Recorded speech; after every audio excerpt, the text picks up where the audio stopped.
Hi guys, welcome to the fifth episode of the Architectural Trap Faraway sessions. And in this episode, I'm talking about something which I've been, thinking about lately.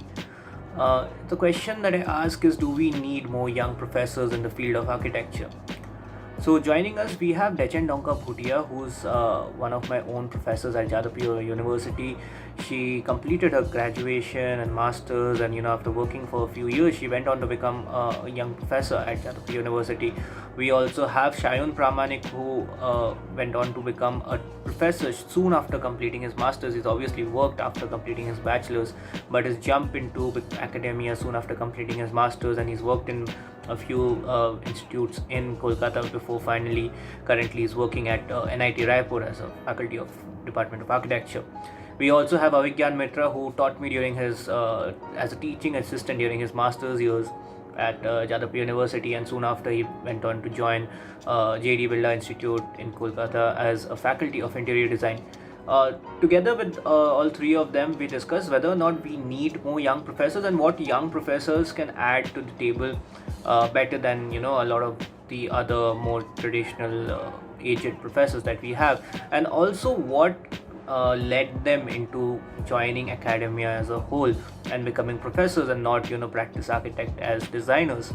And there's a bunch of information that we did in this video. Unfortunately, the talk went on for quite some time and it ended up being a long video, so I have cut it short into two parts.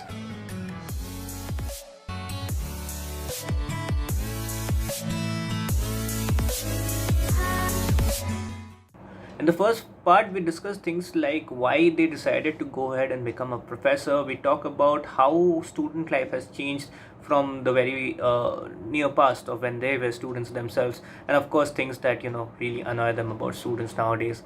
Of course, in the second part, we go ahead and discuss a lot of other things. For that, you have to stay tuned and watch the second part. Till then, let's not waste any time and get into the first part of it.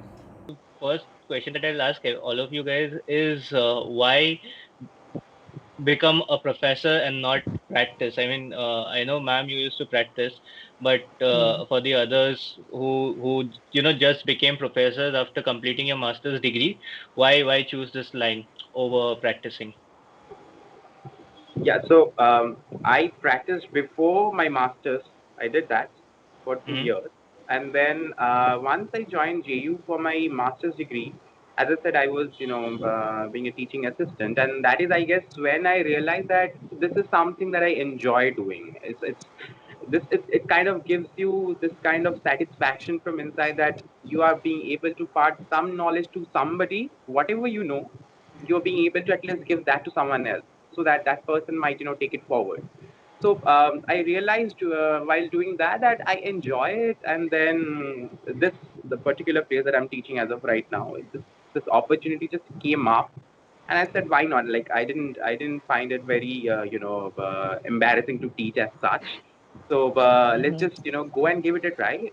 Earlier, since I was just a teaching assistant, even Dechen ma'am used to take care of most of the things, but I used to, just take care of the part of a few parts of the teaching aspect of, designing and stuff like that. Mm. But most of Mm. the things were taken care by, my seniors who were actually under whom I was doing my teaching assistantship. And then when I joined the place I'm joining, I joined actually. Everything was on me. So that was also a new facet, and I enjoy that as well. So I decided to continue with it for as long as I can. So yeah, that's why. Well, for me, actually, it's I don't know. I never thought, I would ever be teaching because Yeah. I don't know. This just came out of the blue because uh, when I was a student also in JU, I remember some of my senior professors during that time telling me that, oh, you should join this job, and it's a government job, secure job, and it's perfect for women, and like when you have family, blah blah blah and all. And whenever they used to say, I used to think in my head like, why would I, like, I don't want to do this kind of job. And I never was interested ever, because I think being an architect, I think we are always driven to take new challenges, and like all that, so much pressure about designing and going to the site and meeting the clients and all. And once you get the hang of it, I think we get addicted to it, kind of thing. Actually, the circumstances for me is quite different. Why I am in this field is because obviously, after my uh, graduation from Jadavpur in 2012, I didn't want to work in the cities also because I've been grown up in the hills and I've seen this whole this contour and the hills and how the structure's been done, and it's very very interesting, and I always wondered like how do we do it. So that's why I did not work in the cities, and I came to Sikkim and I was working there and blah blah blah, and so obviously everyone has this dream of going abroad and all those kind of Uh-huh. stuff. So I really, really was interested in this thing. So when I came back from UK and I was working here, I was practicing it, and I was so depressed, like because whatever I studied, I would not be able to implement that. When I used to talk to my client, and the clients don't understand, and I thought it was a very, very long process, and so it was very, very frustrating because I was doing a job which I was doing the job here, like, architecturally, which was, I think, which can a simple graduate could also do it. Like, a simple PR student can also do that. And it was kind of frustrating, but, slowly, slowly, I was getting the hang of it. And I was lucky enough to get, good clients. And, so we were doing a little bit of work, but then, there was this whole, Gorkhaland issue. So, which happened in 2017. So it was during that time this job opening happened in Jadavpur, and I applied for it, and I was lucky enough to get that because there was no job here in the hills for like 4 months. Like everything was shut, like similarly, like because of this Corona lockdown, you are like thinking, there are so many things, you talk to yourself and you want to do this and that and blah blah blah. So yeah, the 4 months was like that. It was like a lockdown with no internet.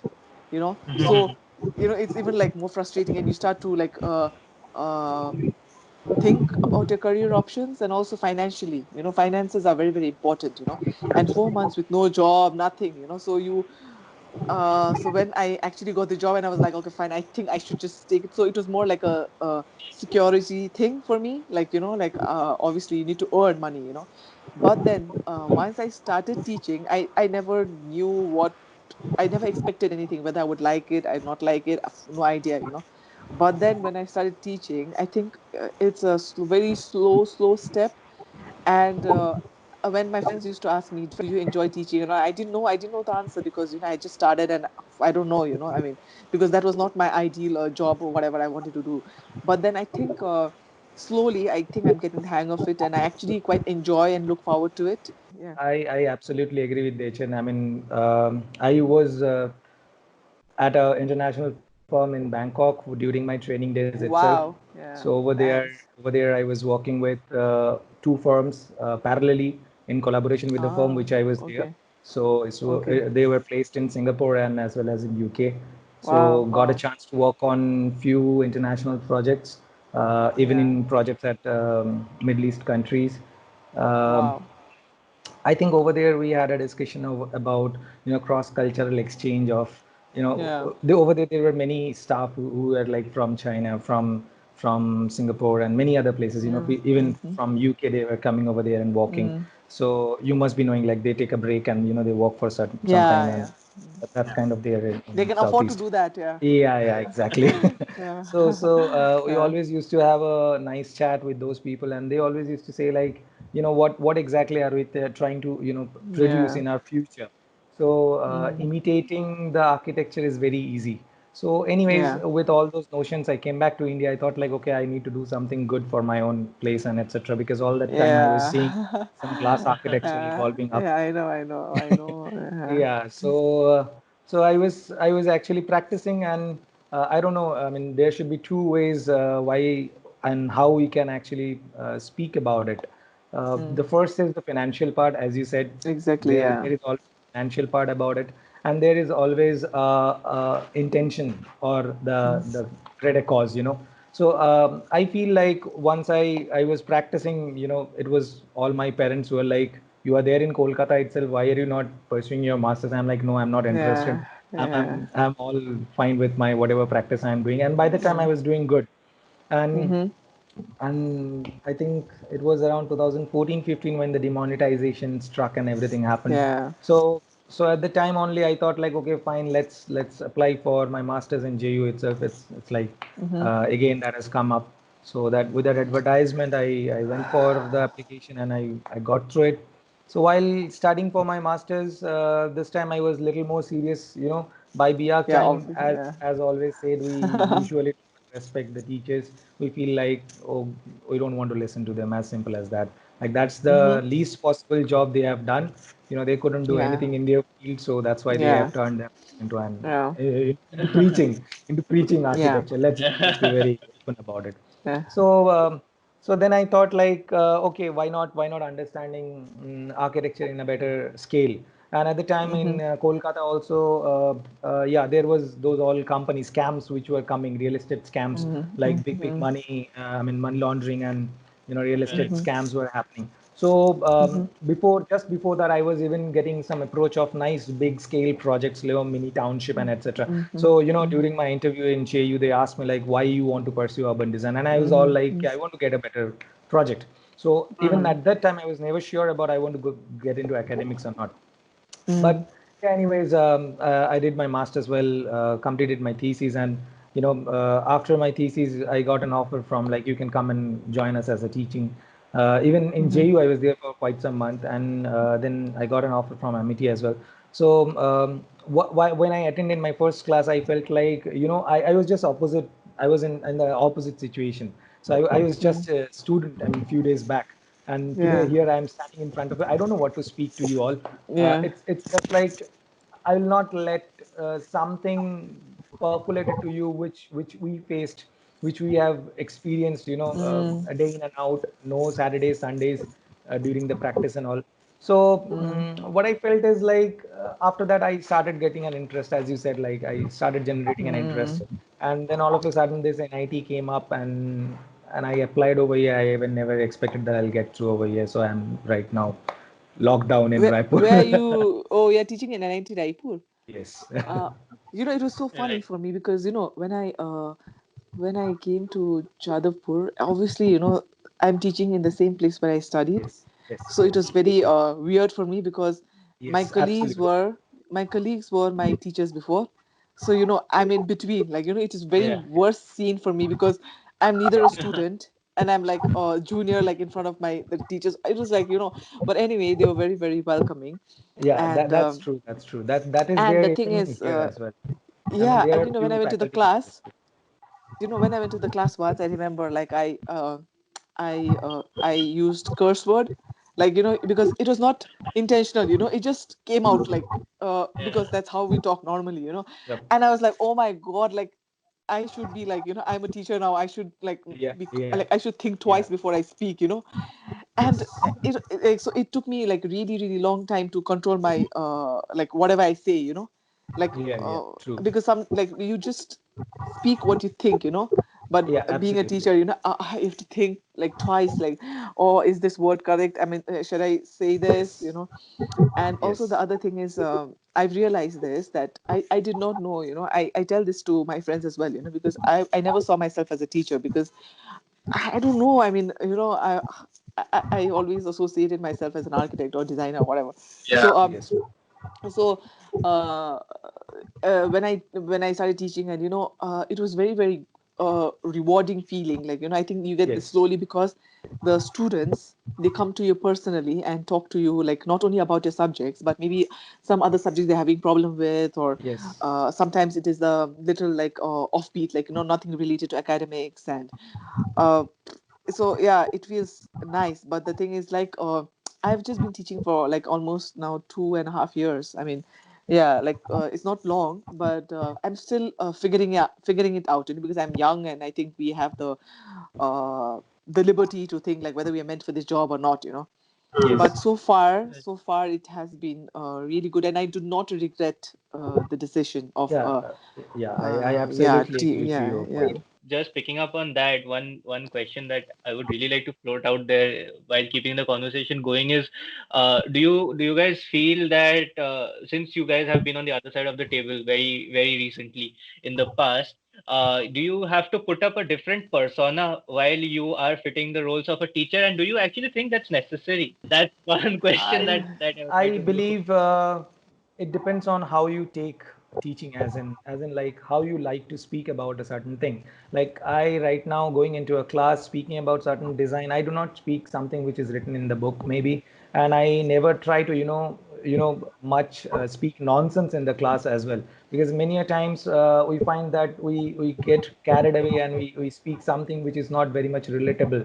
But anyways, it's always good to make some fun statements and get everyone engaged.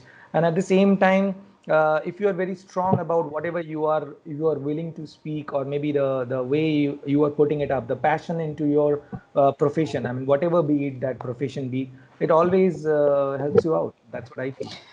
I have a very funny story actually, because the thing is, when I started teaching, I was so on guard. Like, I told you, like by mistake, I cursed, Yeah. and then I thought that I should keep a facade or make a facade, put a facade on myself, like, so I was pretty strict with the students, and like, hundreds of students adding me on Facebook and Instagram, and just so annoying, So I told them in the class that please stop doing that, because I want to keep personal and professional separate, So I came out as, I think, a very strict teacher, because I remember some of my classmates, my batchmates, they called me and they told me, "Hey, students are complaining that you are very strict," And I was like, I do not know how to act. I don't know what to do, I I mean, don't know. that has happened to me as well. I Yeah, don't know. I was like, I don't know. So I cannot be so friendly, and I cannot be like, I don't know what to do, because I told my friend that I'm trying my best, and I don't know if, Yeah, maybe that is because yeah, of the expectation we get.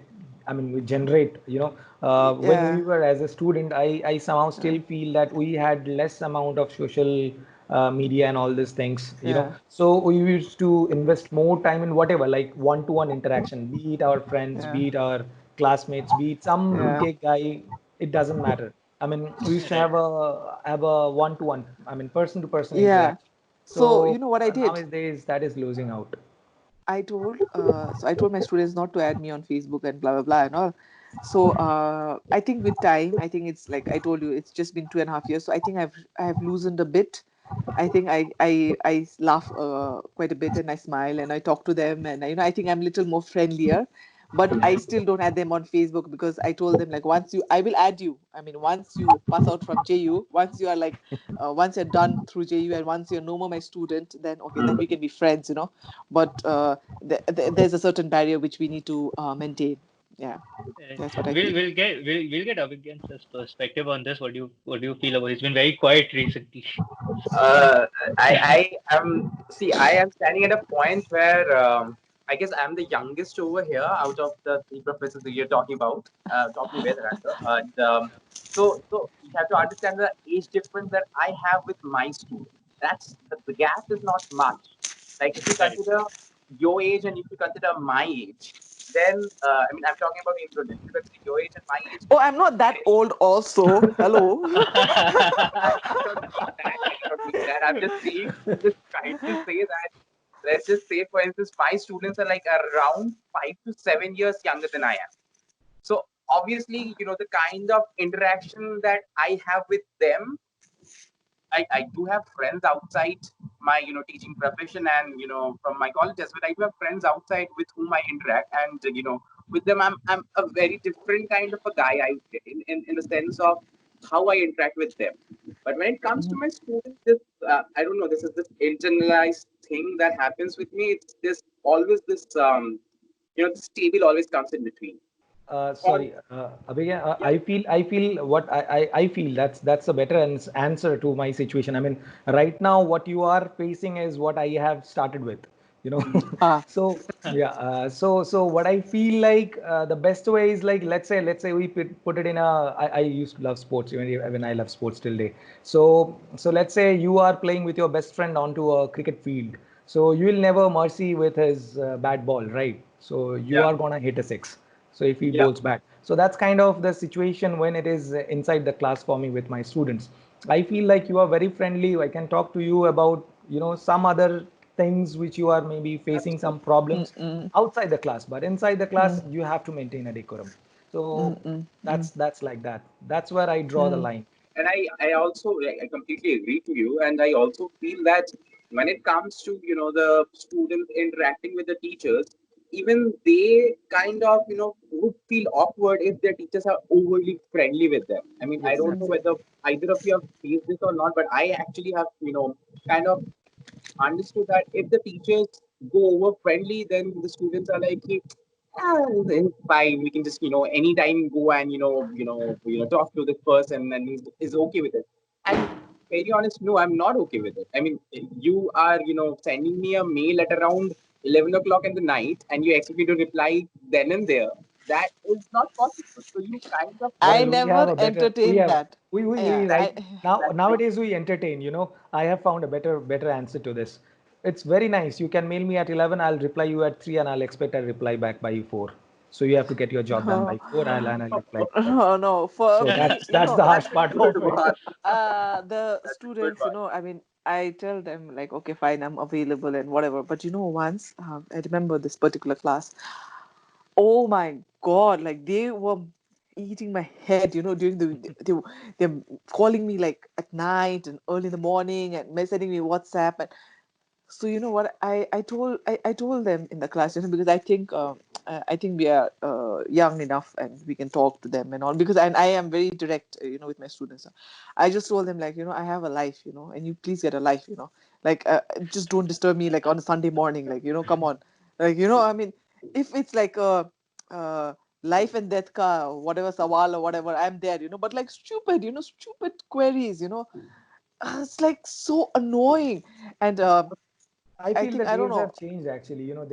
They have not faced the harshness of the life. I don't know. Maybe Exactly. maybe Oh my maybe I God. have not stayed at my home, and I have studied. My bachelor's was from MNIT Jaipur. So Uh-huh. the the life in Jaipur is much different from you being a, Kolkata guy. I have lived Yeah. much part of Kolkata and Shiliguri in my life. Mm. So I don't think even in eastern part of India they have any clue about how life is there in western part of India. Exactly. The thing is, because I come from the hills, okay, and we are very, very independent. Like, Yes. like, like, I mean, parents, they are like, they just let you be. Like, I remember because I did my whole college admission myself.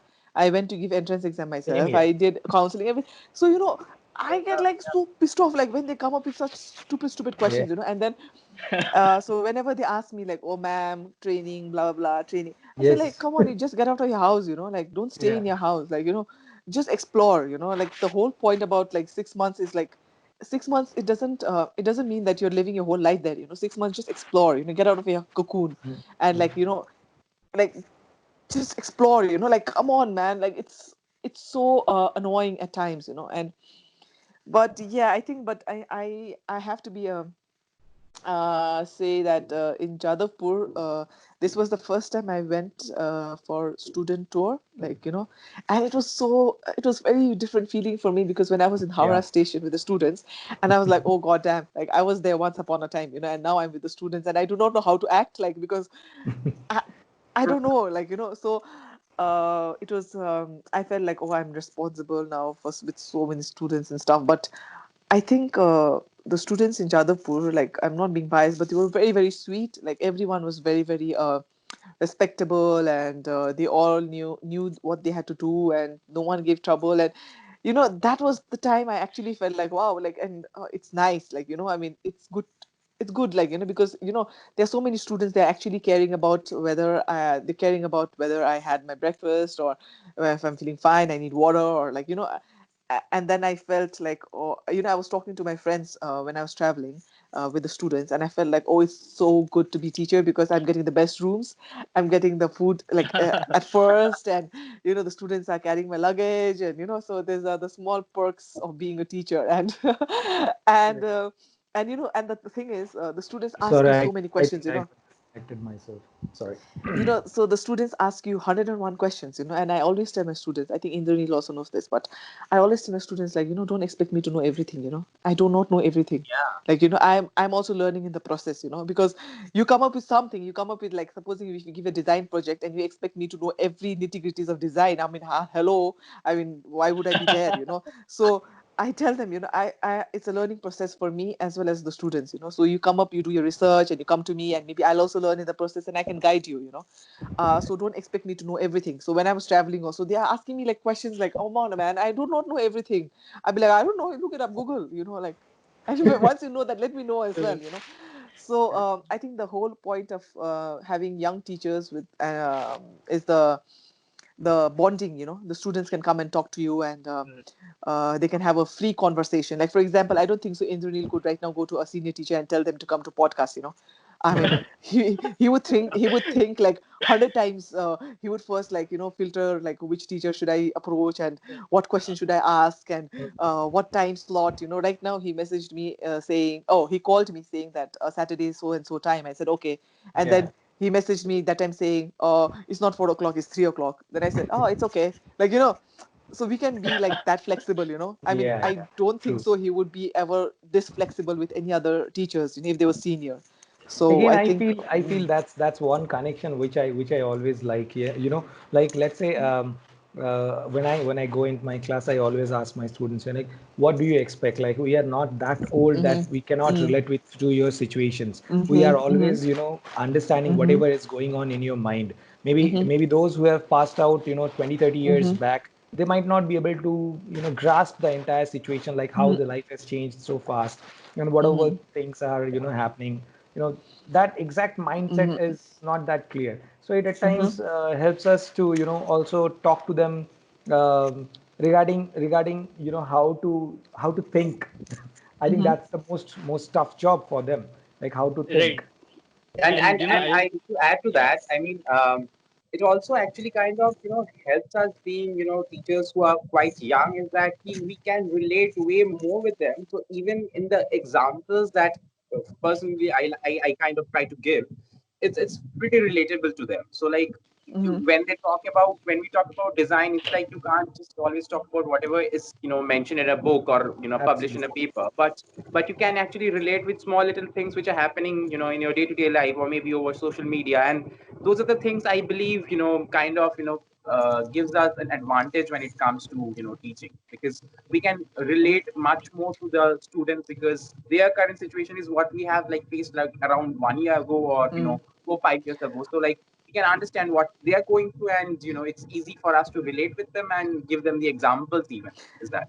I think that helps a lot in taking a lot of stress from the students, because I feel architecture itself is a very stressful subject, and Yep. you already have a lot of stress regarding your submissions and design, and no ideas coming up, and you have so many stuff going on in your head, and and I think when we become like more when we give more pressure, I think it just makes them more I don't know, frustrated, and start hating the subject or whatever. Because I remember this girl, she's in fifth year right now. I remember uh, in 2018, Poila Boishak, she came to me, and she got for me something like, I don't know, sweets or whatever. And then she was like, I don't like this Bengali have this thing of touching the feet, and I don't like it. So she wanted to do that, and I said, no, no, no, like, you don't have to do it. And she was like, she came to me like, Alexei, and she was telling that, ma'am, like, I thought of dropping out from architecture. Like, I really didn't want to study architecture, but like, after you became a teacher, and I could talk to you, and like, you always were helping me, and so right now I think I can pursue the subject, and I think I like it now. Oh my god, that was like, I was like, is this for real? Like, I was like, I mean, like, I said, oh wow, I mean, are you telling it from your heart? Like, I mean, she's saying, yes, ma'am, like, because I really, really thought of dropping out from architecture, because I think she was in third year that time, and she was like, I just hated the subject, and because I thought it was giving me a lot of pressure, and she gets this anxiety attack or whatever. So she was like, but this semester went really well, and I think I want to do this subject. I want to study this subject, and that was like one moment, and I was like, okay, I think this kind of moments, it just makes you feel like, okay, I think I'm going the right path, or like, even if you're able to change 1 2 lives in your whole career, I mean, I think that's very, very rewarding.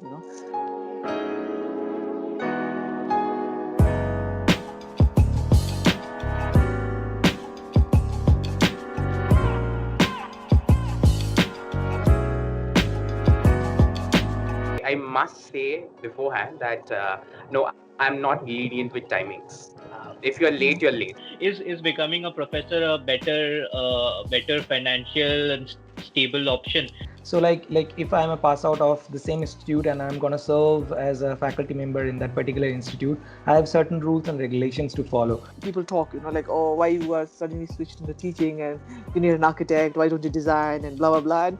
And then you feel like I'm doing fine, like thank you, but I'm doing fine, like I might be a very bad student, but I know how to get that work done. University and there is class suspension. Okay, but the senior teachers do not go by class suspension. I mean, if you have class, you come to class, and they come to me and they're like, please, can you talk to the senior teacher? Like, can we just get off? And I don't want to, because those teachers taught me as well, I mean, because I'm in a very awkward position. I do not know, like, I cannot take student side, I cannot take teacher side, I don't know what to do.